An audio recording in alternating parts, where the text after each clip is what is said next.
Good afternoon.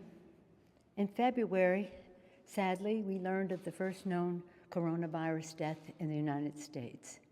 Since then, over 80,000 Americans have died and nearly 1.4 million have been infected. 33 million Americans have filed for unemployment insurance. We all know these numbers. We face the biggest catastrophe in our nation's history. Setting aside how we got here, we must approach this tragedy with the deepest humanity as we go into the future. All of our hearts are broken by the loss of life. The number of 33 million Americans who have filed for unemployment insurance is almost unimaginable. This is a moment when many millions of our fellow Americans are in deep suffering. We must have empathy for our heroes, the healthcare workers, for how exhausted and how stressed they are in doing their jobs. Add to that, they may lose their jobs in this economy. We must also empathize with the pain of families who do not know where their next meals are coming from and how to pay next month's rent. It is imperative that we address the needs of the American people with clarity on how we proceed. That is why today, House Democrats are introducing the HEROES Act, named for our heroes, whose provisions are largely based on the 4 previous bipartisan bills we have passed. The HEROES Act focuses on 3 pillars: opening our economy safely and soon, honoring our heroes, and then putting much-needed money into the pockets of the American people. We can all agree that we must open our economy as quickly as we can, but we must do so based on science and data. The key to opening the door is testing, tracing, treatment, and social distancing.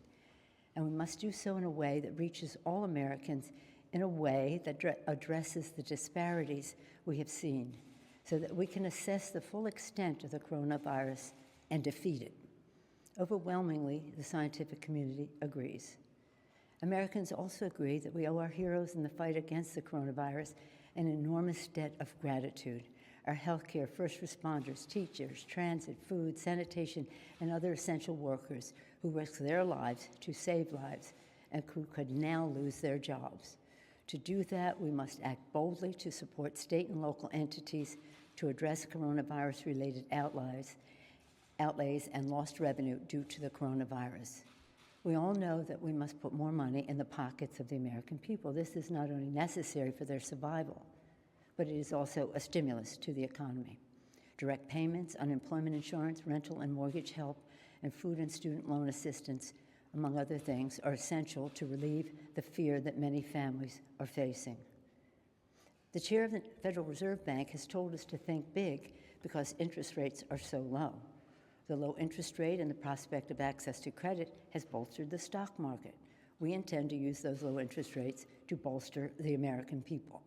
We must think big for the people now, because if we don't, it will cost more in lives and livelihood later.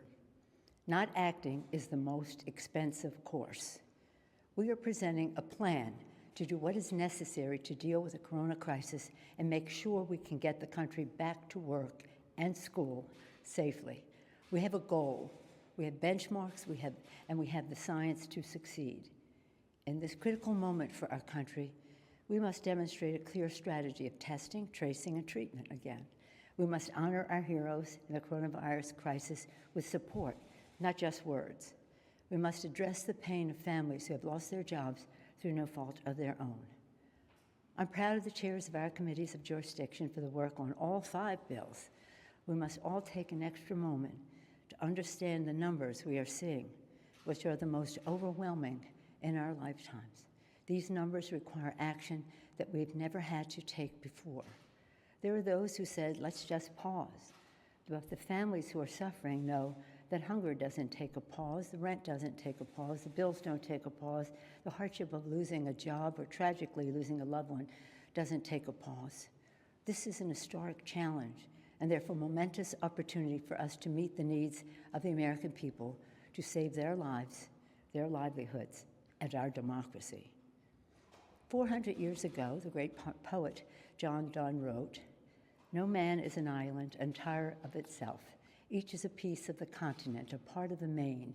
Each man's death diminishes me, for I'm involved in mankind. Therefore, send now to know for whom the bell tolls. It tolls for thee. America's heart is full of love, and our tradition is one of optimism and hope. Let us pray for those who are affected.